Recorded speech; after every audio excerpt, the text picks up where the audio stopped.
Tomamos asiento, hermanos, damos gracias al Señor por la lectura de su santa palabra en este Evangelio de San Lucas, capítulo 5, versículo 1 al 11.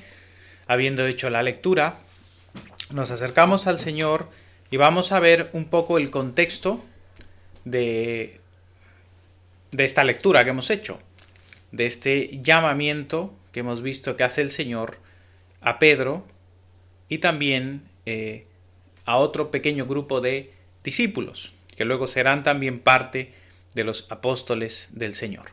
En el contexto inmediato del capítulo 4, realmente de San Lucas, en el versículo 31 vamos a hacer esta lectura como el contexto previo a este llamamiento. Nos dice que descendió Jesús a Capernaum, ciudad de Galilea, y les enseñaba en los días de reposo, y se admiraban de su doctrina porque su palabra era con autoridad. Estaba en la sinagoga un hombre que tenía un espíritu de demonio inmundo, el cual exclamó a gran voz, diciendo: «Déjanos, ¿qué tienes con nosotros, Jesús Nazareno? ¿Has venido para destruirnos? Yo te conozco quién eres, el Santo de Dios». Y Jesús le reprendió diciendo: «Cállate y sal de él». Entonces el demonio, derribándole en medio de ellos, salió de él y no le hizo daño alguno.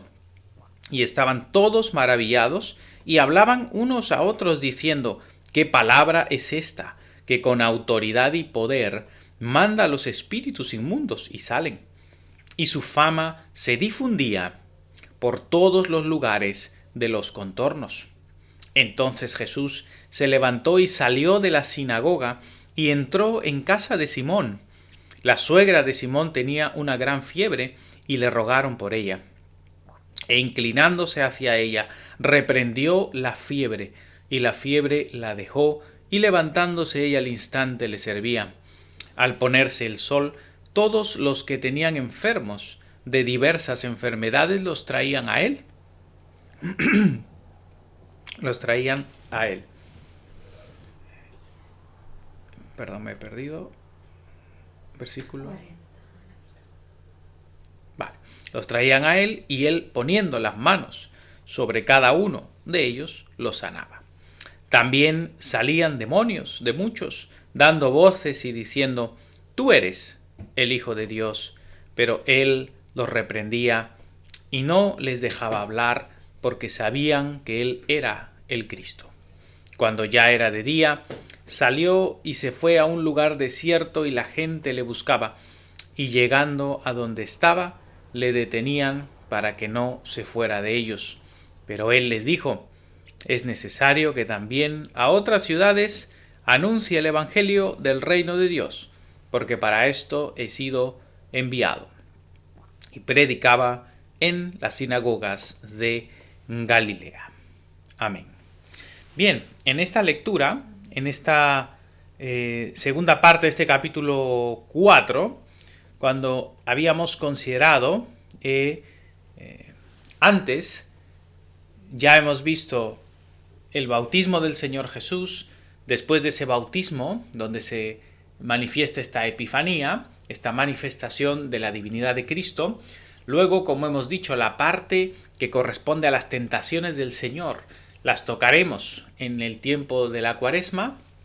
Y luego vimos al Señor que inicia su ministerio en toda la zona de Galilea, y específicamente el domingo pasado vimos la predicación que él hace en la sinagoga de Nazaret, es decir, en la sinagoga donde él se había criado y donde él había asistido como un fiel judío junto a su padre José durante toda su infancia y su juventud, como una familia piadosa. Esto lo habíamos visto, una familia que frecuentaba el culto divino, tanto en el templo cuando les correspondía en Jerusalén, como cada sábado en la sinagoga, y durante la semana en todas las actividades de la vida religiosa del pueblo. Entonces, después de que el Señor en Nazaret, como vimos en el sermón anterior, ya se había manifestado una vez más y dado a conocer en medio de su propio pueblo, de su propia ciudad de Nazaret, como que realmente Él es el Cristo, el ungido. Vimos la reacción que tuvieron ellos, al punto que muchos de ellos quisieron acabar con su vida, ¿no? Y vemos cómo milagrosamente el Señor sale de en medio de ellos y, como nos narra Lucas, el Señor continúa su actividad, continúa su predicación por toda esa región. Y aquí nos muestra Lucas que descendió a Capernaum, que era la ciudad marítima donde habitaba Pedro y donde el Señor va a desarrollar gran parte de su ministerio, ¿no? Junto a ese lago de Genesaret o lago de Tiberías, ¿verdad? Que se le llama también el mar de Galilea. Entonces, como ya os he comentado, aquí estamos viendo que este ministerio del Señor, resumido en pocos versículos, realmente se trata de aproximadamente un año de ministerio en el que el Señor está recorriendo todas esas regiones, unas 204 ciudades que tenía Galilea, donde el Señor está predicando y enseñando. Entonces los evangelios no nos están dando toda la información de cada parte del ministerio del Señor, sino que estamos viendo aquí realmente un trabajo de predicación y de anuncio del evangelio por parte del Señor inicial de un año, yendo sinagoga tras sinagoga, enseñando y manifestando también las señales. También es sorprendente ver que el llamamiento a sus discípulos, como vemos al unir este evangelio con los otros, vemos que no fue un llamamiento único en un momento concreto, sino que a lo largo de todo ese trabajo de ministerio del Señor, tuvo más de un encuentro con aquellos que serían luego sus discípulos permanentes y sus apóstoles, ¿no? Entonces vemos que, como en este caso, el Señor vino, sanó a la suegra de Pedro y es otra ocasión en la que le llama, o sea, es decir, los apóstoles y Pedro, en quien se centra como el principal de los 12, tuvo más de un encuentro con Cristo, y tuvo más de una especie de vocación también de ser llamado por Cristo, pero tiene un momento de un llamamiento definitivo que es el que vemos hoy. Entonces vemos que el Señor se movía por toda la región y enseñaba, enseñaba en el día sábado, en el día que se congregaba el pueblo en la sinagoga, el Señor estaba enseñando y no solamente anunciaba con poder y autoridad esa doctrina, que era de lo que se sorprendían todos, porque él no hablaba como los fariseos y los escribas, sino como alguien que tenía una autoridad realmente divina, ¿no? Y eso es algo que vemos en varios de los testimonios del Evangelio. También vemos al Señor obrar estos milagros sobrenaturales, ¿no? Milagros sobrenaturales que nosotros, por supuesto, tenemos que ver y realmente sorprendernos, pero también estar seguros que Cristo sigue obrando esto hoy, en medio de este mundo perdido, a través del poder que le ha delegado a la iglesia. El Señor, vemos aquí reprender a espíritus inmundos que están afectando la vida de otras personas, incluso aquellos que están en la sinagoga, ¿no? Y vemos al Señor con autoridad dirigirse a esos espíritus inmundos, demonios que están moviéndose en este mundo perdido, y esto es una realidad del mundo espiritual maligno que nos rodea, y el Señor les dice: cállate, sal de él, y estaba liberando verdaderamente a los cautivos, trayendo libertad y sanidad. También vemos a otros que estaban enfermos, y en este caso la misma suegra de Pedro, ¿no?, que estaba enferma, y el Señor fue y reprendió la fiebre en esta mujer, ¿verdad? Entonces le vemos reprender, y fijaos ese verbo, él reprende tanto a ese espíritu inmundo como reprende también esa enfermedad o esa fiebre, y la fiebre la dejó. Al ponerse el sol, todos llevaban a los enfermos para que el Señor los sane, y el Señor imponía las manos sobre ellos y los sanaba. Vemos este signo de imponer las manos, este signo siempre relacionado a la oración, para la oración para la liberación de alguien, como también el ungir con aceite, como hicieron los apóstoles enviados por él mismo en su misión de sanar y liberar. También vemos que muchos endemoniados eran liberados. Entonces estamos viendo aquí constantemente una actividad de Jesús como el ungido de Dios, como él mismo se manifestó en la sinagoga de Nazaret, y es aquel que lleva también la libertad a los cautivos, aquel que sana a los enfermos. Está cumpliendo ese ministerio del Cristo del ungido, esa misma unción que luego viene sobre la iglesia para que el día de hoy la iglesia lleve también esa libertad a los cautivos y anuncie el evangelio del reino. Por esa razón, cuando todos querían retenerle, el Señor dice: no es necesario, que no puedo quedarme, ¿no? Porque es necesario que también a otras ciudades anuncie el evangelio del reino de Dios, porque para esto he sido enviado. Entonces, el anuncio del Evangelio del reino, es decir, de que el reino de Dios ha llegado y los poderes del reino se mueven, se hacen como lo hizo Cristo a través del anuncio del Evangelio. Arrepentíos y creed en el Evangelio, seguidme.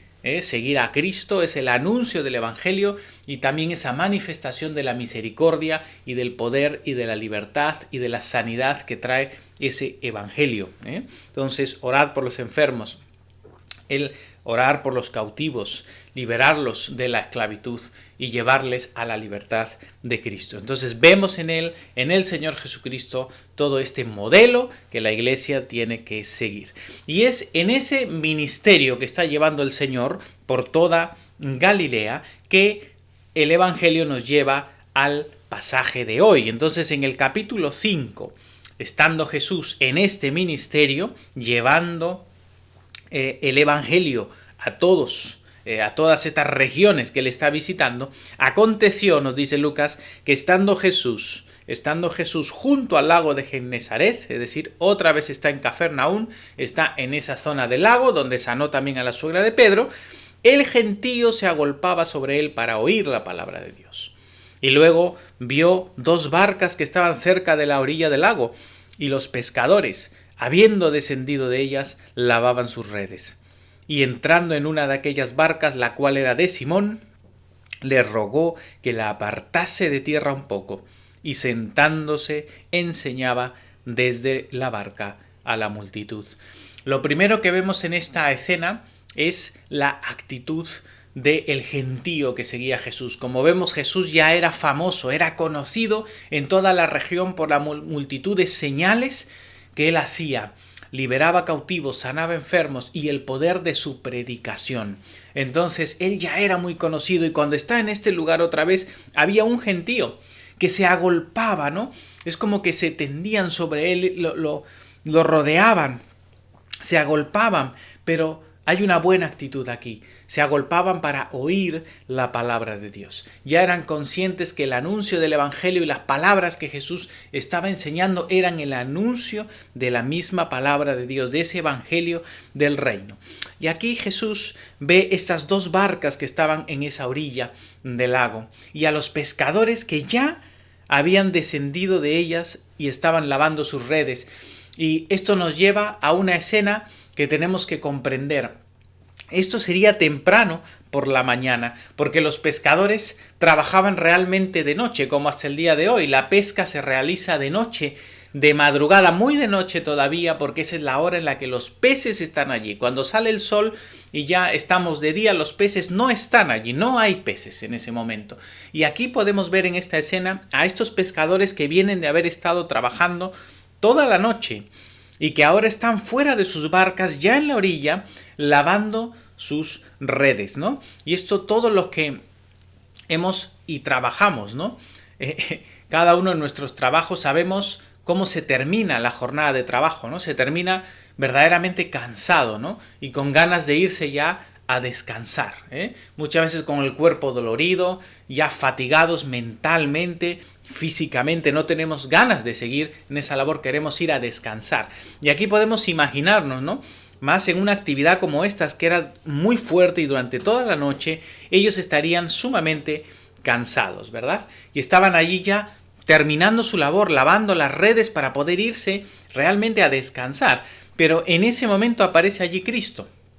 Aparece allí el maestro con toda esta multitud y él entra en una de aquellas barcas que es la barca de Simón, la barca de Pedro. Aún no le ha cambiado el nombre, ¿verdad? Él todavía es Simón, luego será Pedro, pero Simón en ese momento, cansado, fatigado, después de una larga faena, y como veremos ahora, una faena que no había tenido fruto, es decir, Simón y sus compañeros además estarían altamente frustrados porque haber hecho un gran trabajo, una labor y un desgaste muy largo esa noche, no había dado resultado, no tenían fruto, no habían pescado y probablemente se estaban yendo decepcionados, muy cansados y frustrados a casa y estaban lavando allí las redes muy probablemente amargados de no haber conseguido ninguna pesca, ¿no? Pero ahí aparece Jesús.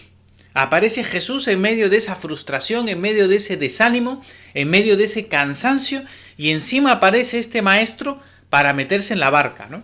Y allí podemos decir, probablemente ellos en ese momento, pues oye, no tenían la mejor disposición en su corazón de recibir en ese momento al Señor y recibir un sermón, ¿no? Una enseñanza larga además de Cristo con todo ese gentío. Pero vemos que aunque Jesús aparece y ve esta barca, la de Pedro, y se mete en esa barca, Pedro se sujeta, le reconoce, porque Pedro ya sabe quién es Jesús. Pedro ya sabe de los milagros que ha hecho Jesús, ha oído su enseñanza, ha visto sus señales, y Pedro, por supuesto, a pesar de su cansancio, a pesar de su frustración, él le da la bienvenida en su barca al Señor. Y cuando entra el Señor en esa barca, ¿verdad?, le rogó que la apartase de tierra un poco. Vemos también esta actitud del Señor, que Él viene también sin forzar ni obligar a nadie, pero Él viene y le ruega a Pedro, se lo pide, que separe un poco su barca de tierra, es decir, que vuelva a entrar otra vez un poco en el mar, y sentándose enseñaba. Acordaos que esa posición de sentarse para enseñar era la posición típica de los maestros cuando enseñaban, ¿no? El Señor se sienta, para justamente ejercer su función de maestro. Ahora, cuando el Señor terminó de hablar, nos dice Lucas en el versículo 4, cuando terminó de hablar, le dijo a Simón: boga mar adentro y echad vuestras redes para pescar. Respondiendo Simón le dijo: Maestro, toda la noche hemos estado trabajando y nada hemos pescado, mas en tu palabra echaré la red. Entonces el Señor, después de haber enseñado, aquí Lucas no registra cuál es la enseñanza o el sermón que da Jesús en este momento, pero después de haber estado enseñando a esa gran multitud, ahora el Señor se dirige personalmente a Simón, se dirige a él y le vuelve a decir, recordad otra vez el cansancio y la frustración que llevaba este hombre y sus compañeros. Y el Señor ahora le dice: rema mar adentro, boga mar adentro y echad vuestras redes para pescar. Le está hablando a Simón, porque Simón es el capitán de ese barco. Simón es el capitán de ese barco. Y él está allí con sus compañeros trabajando, pero él allí es el principal. Y le está diciendo el Señor a Pedro que vuelvan otra vez a remar adentro. Repito, el cansancio, la frustración, las ganas de irse a descansar que tendrían estos pescadores. Y ahora viene el Señor, que era, por supuesto, para ellos un maestro, un rabí, pero que de oficio había sido carpintero, ¿verdad? El Señor se había creado como un carpintero. Aquí el pescador era Pedro y sus compañeros. El Señor no era pescador. Lo que le está pidiendo el Señor hacer a Pedro y a sus compañeros es una cosa humanamente irracional y lógica. Una cosa que no está dentro de lo normal. La pesca se hace de noche, la pesca no se hace de día. Repito, lo que le está pidiendo el Señor a Pedro es una cosa que va en contra de lo que Pedro mismo sabe y conoce como pescador. Le está diciendo: boga mar adentro, rema, ahora que estás de día, vamos a ir otra vez adentro para que echéis otra vez vuestras redes para pescar. La respuesta de Pedro, evidentemente, que él podría pensar las cosas como yo las he dicho, ¿no? Pues aquí el pescador soy yo, el capitán de este barco soy yo, el que sabe de pesca soy yo, tú eres el Señor, eres maestro, pero no entiendes acerca de la pesca. Pero no, la respuesta de Simón Pedro fue una respuesta de fe. Fue una respuesta confiando verdaderamente en que este Señor, este que se llama el Cristo, este maestro, sabe lo que me está diciendo y he visto sus señales, he visto su poder, he oído su palabra y voy a obedecer. Esto tiene una importancia grande para nosotros porque nos muestra primero de Pedro la apertura de que el Señor entre en su barca, ¿no? El Señor le dice: sí, ven, entra en mi barca, Señor, y aunque estoy cansado, aunque estoy frustrado, entra en mi barca, enseña en ella. Yo también quiero oír la palabra, quiero oír tu doctrina, quiero oír tu enseñanza. Y ahora cuando el Señor le da un mandato claro a Pedro, un mandato que requiere fe y obediencia. Eso es lo que requiere ese mandato y esa palabra de Cristo directamente para Pedro. Aunque el anuncio de Cristo inicialmente ha sido una predicación abierta a toda la multitud, pero luego el Señor le dirige una palabra concreta a Pedro. Y así es como obra la palabra de Dios en nosotros, en el anuncio y la proclamación del Evangelio, que es una palabra y un anuncio abierto a todos.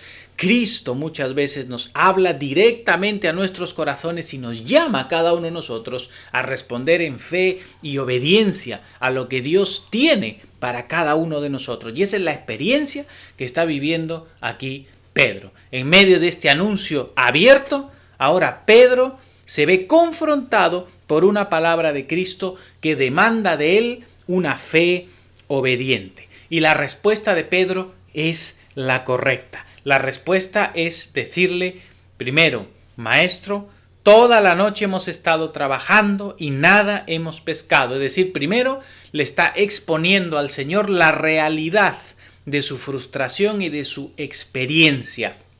Aquí la palabra maestro en realidad no es la palabra rabí, que es la palabra como maestro del que enseña, sino que esta palabra maestro es en realidad una palabra que se traduciría literalmente como jefe. Es la palabra que se refería a aquel que comanda o comandante. En otras palabras, le está diciendo a Jesús como ya no soy yo el capitán de este barco, el capitán de este barco eres tú, ¿no? En realidad no es la palabra, repito, maestro de enseñar, sino es la palabra maestro del que comanda, del que dirige, ¿no? Algunos dicen en inglés esta palabra sería como master, ¿no? No la palabra teacher de profesor, sino la palabra del que realmente gobierna, del que dirige. Y esa es la expresión que está epistates, ¿no? En el griego es la palabra que está utilizando Pedro. Es decir, tú eres realmente el capitán de este barco. Y por esa razón le está diciendo, toda la noche hemos trabajado, y la palabra ahí es copiao, que es una palabra que se refiere a un trabajo duro. Es decir, le está diciendo, Señor, hemos trabajado con esfuerzo, hemos trabajado duro esta noche y nada hemos recibido, nada hemos pescado. Mas en tu palabra echaré la red. Fijaos esta expresión tan preciosa que utiliza aquí Pedro, ¿no? Le está diciendo, en nosotros mismos nada hemos conseguido al trabajar esta noche, pero en tu palabra, es decir, en lo que tú me estás diciendo, voy a echar la red. Estas son palabras de fe de Pedro, palabras de fe. Le está diciendo, confío en tu palabra, Señor, y es en esa palabra en la que yo voy a echar la red. Fijaos esta expresión, porque esta expresión nos está mostrando algo muy profundo. Y es decir, que aunque en nosotros mismos no conseguimos nada, solo encerrándonos en nuestro propio esfuerzo, cuando lo hacemos en la palabra de Cristo, cuando nuestro esfuerzo lo hacemos en la palabra de Dios, realmente allí vamos a obtener fruto. Y esto es lo que vamos a ver a continuación en este milagro que obra el Señor. En tu palabra echaré la red, es decir, en tu promesa, Señor, en tus palabras voy a poner mi trabajo y mi esfuerzo. Y esa es la confianza con la que Pedro va a obedecer al llamado de Cristo. ¿Cuál fue el resultado de esta fe obediente de Pedro? Lo vemos en el versículo 6. Dice, y habiéndolo hecho. Fijaos, habiéndolo hecho. Es decir, lo que Pedro le dijo al Señor no se quedó solo en palabras, sino que él creyó verdaderamente, confió en la palabra del Señor y lo hizo. Habiéndolo hecho, en obediencia, encerraron gran cantidad de peces y su red se rompía. Algo que es absolutamente sorprendente y antinatural, ¿no? Esto es la realidad de los milagros, ¿no? Los milagros son todo aquello que supera incluso las propias leyes naturales que Dios ha establecido. No se pesca de día. En el día no están los peces ahí. Nadie puede pescar gran cantidad de peces durante el sol durante el día, no es posible. Pero obedeciendo a Cristo, encerraron gran cantidad de peces, tanto así que su red se rompía. Entonces tuvieron que hacer señas, nos dice, a los compañeros que estaban en la otra barca, versículo 7, para que viniesen a ayudarles. Y vinieron y llenaron ambas barcas de tal manera que se hundían. Los hijos de Zebedeo, ¿no? Ahí están Juan y Jacobo su hermano, también compañeros de pesca de ese oficio con Pedro y Andrés su hermano. Y están aquí viniendo ellos porque no eran capaces de llevar la cantidad de peces. En la noche no habían pescado nada y ahora, por la palabra del Señor, a la luz del día, sus barcas se hunden. No son capaces de llevar la sobreabundancia de la pesca que Cristo les ha dado. Entonces vemos aquí un claro milagro del poder divino. Y esto es el resultado, repito, de la fe obediente, de Simón Pedro, que le deja al Señor ser el capitán de su barco, le deja al Señor ser el que dirige realmente el fruto de su esfuerzo. Ellos no eran capaces de llevar solos esta gran pesca que el Señor les dio. Ante este gran milagro, ante esta, imaginémonos, ¿no?, esta situación de estas dos barcas casi hundiéndose y llegando a la orilla después de todo el cansancio y la frustración que habían tenido durante toda la noche y de oír la palabra del Señor y de ver realmente este poder de Cristo y esta gloria y este milagro absolutamente sobrenatural, nos dice Lucas en el versículo 8, viendo esto, Simón Pedro cayó de rodillas ante Jesús diciendo: apártate de mí, Señor, porque soy hombre pecador. Es decir, Pedro nos dice aquí, cayó, y esto es una palabra que se traduce también como se derrumbó delante de Cristo, ¿no? Se derrumbó de rodillas. Es una actitud de adoración, es una actitud en la que ya el propio cuerpo no puede sostenerse en pie ante la gloria divina, la gloria de Dios que nos atraviesa y nos quebranta y nos lleva a desbaratarnos delante de Dios. Esta figura, esta escena nos recuerda a la primera lectura que hemos hecho en Isaías, ¿verdad? Cuando Isaías está delante, allí en Isaías 6, 1 al 8, cuando Isaías está delante del trono de Dios y cuando experimenta la santidad de Dios, la santidad de la gloria divina ante su trono, él mismo dice: soy hombre muerto porque yo de labios inmundos y en pueblo de labios inmundos he visto al Señor. Y él es en ese momento invadido del temor de la gloria divina, de la santidad de Dios, sobrecogido por la santidad de Dios. Y es esta misma experiencia la que está teniendo aquí Pedro. Simón en este momento está experimentando la gloria divina en la faz de Jesucristo. Él está viendo en Cristo la gloria de Dios. Al haber visto este gran y poderoso milagro, no tiene otra más que desbaratarse, derrumbarse delante de Jesús, caer de rodillas y reconocer su indignidad, reconocer que Él es hombre pecador, ¿verdad? Porque nos dice Lucas, por la pesca que habían hecho, el temor se había apoderado de él y de todos los que estaban con él. Este es el temor de Dios, el reconocernos nosotros mismos pecadores y tan indignos de la gloria de Dios delante de la santidad de Dios. Y esa es la actitud correcta y la experiencia normal y correcta de aquel que se encuentra con la presencia de Dios, con la presencia de Cristo. Y esto es lo correcto, cuando reconocemos nuestra indignidad, nuestra pequeñez, nuestra incapacidad delante del Señor. Y asimismo dice, también este temor se había apoderado de Jacobo y de Juan, los hijos de Zebedeo, que eran los compañeros de Simón. Pero vemos lo siguiente, lo que Jesús le dice ante esta reacción. Jesús le dijo a Simón: no temas, desde ahora serás pescador de hombres. Es decir, la respuesta de Jesús hacia Pedro no es decirle: no, Pedro, no eres pecador, no te preocupes, no. El Señor Jesús, por supuesto, desde su gloria divina, reconoce y sabe que lo que Pedro está experimentando es real. Esa convicción verdadera de pecado, de justicia, de juicio, esa convicción que procede solamente de esa obra del Espíritu Santo que quebranta nuestro corazón y nos muestra la realidad de quiénes somos y la necesidad que nosotros tenemos de la gracia de Dios, la necesidad que nosotros tenemos del perdón de Dios, la necesidad que nosotros tenemos de ser realmente reconciliados con Él por esa gracia poderosa. Otra vez vuelvo a esa experiencia de Isaías, en la que él reconoce y ve su indignidad, pero en ese momento viene el serafín con un carbón que coge del altar y lo pone en sus labios y le dice: tu pecado es cubierto, tu pecado es perdonado. Es decir, Isaías estaba en lo correcto, él es un pecador, pero en ese momento el altar, el lugar del sacrificio, es el que viene hacia él para purificarlo. De igual manera es el sacrificio de Cristo en la cruz, su muerte en la cruz por nosotros,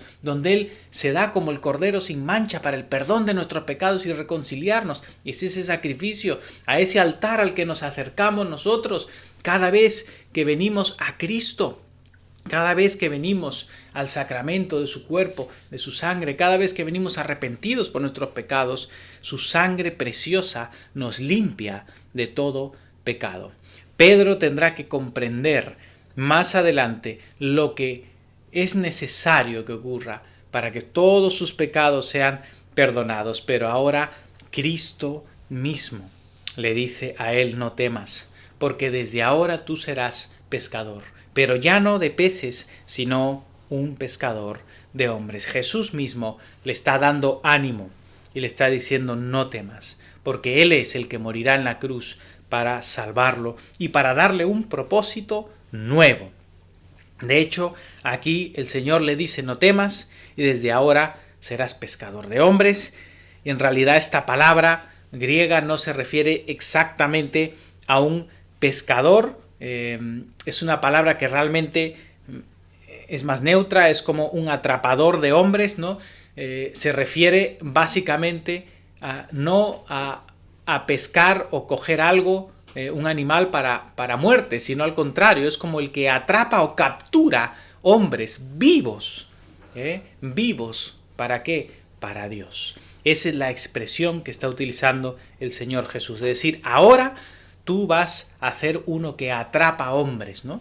Uno que captura hombres, ¿para qué? Para mi reino. Entonces, esto es muy profundo y muy importante, porque nos está mostrando cómo Dios transforma a los hombres, cómo transforma a Pedro, lo purifica, lo santifica, lo limpia de sus pecados y redirige el propósito de su vida.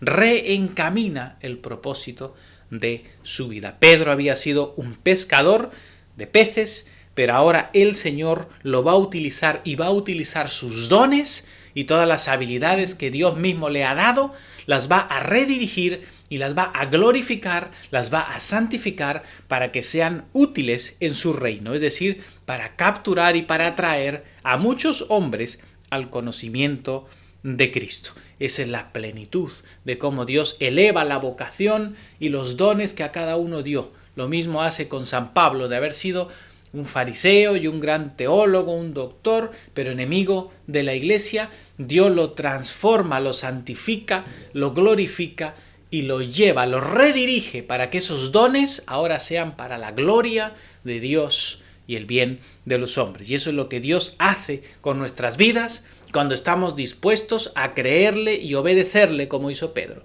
Dios nos transforma y utiliza lo que nosotros hacíamos y los dones que tenemos, las habilidades que Dios nos dio y los oficios incluso que teníamos, pero ahora Dios los transforma para su gloria y los utiliza para su reino, para glorificarle a Él, los santifica. Y por eso es que nosotros tenemos que ver, cuando creemos al Señor y estamos dispuestos a obedecerle y seguirle, cómo es que Dios va a transformar y reutilizar, reencaminar nuestras vidas y nuestros oficios para servirle a Él. Esto es muy importante y muy profundo de ver. Otra cosa que vemos aquí, hermanos, es que Dios hace todo esto transforma y reorienta nuestro servicio y nuestro trabajo, como lo hizo con Pedro y sus colaboradores y sus compañeros, pero no lo hace sin nosotros.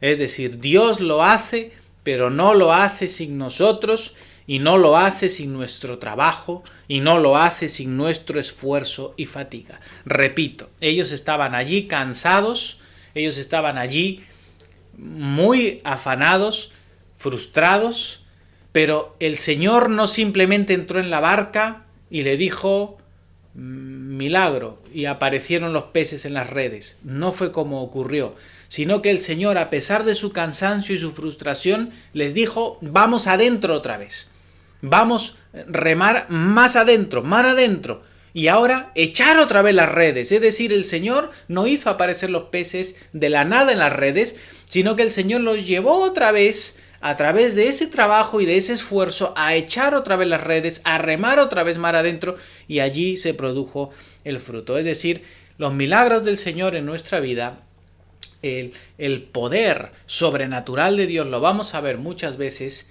en medio de nuestro esfuerzo, de nuestro trabajo duro, de remar, ir más adentro en la fe al Señor, confiar en Él y trabajar. Es decir, como le dijo Pedro al Señor: sobre tu palabra echaré la red.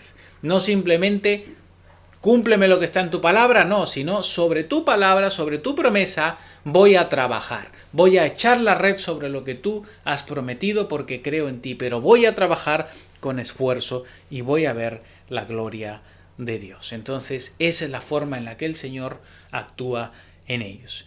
Y ante este gran milagro también vemos, y ante la vocación o el llamado de el Señor a Pedro, que como vemos lo hace a Pedro, pero es extensivo a los que están con él, dice que cuando trajeron a tierra las barcas, dejándolo todo, le siguieron. Es decir, todos ellos en ese momento, marcados por esta experiencia sobrenatural, se decidieron verdaderamente a seguir a Cristo, y para ello tenían que dejarlo todo.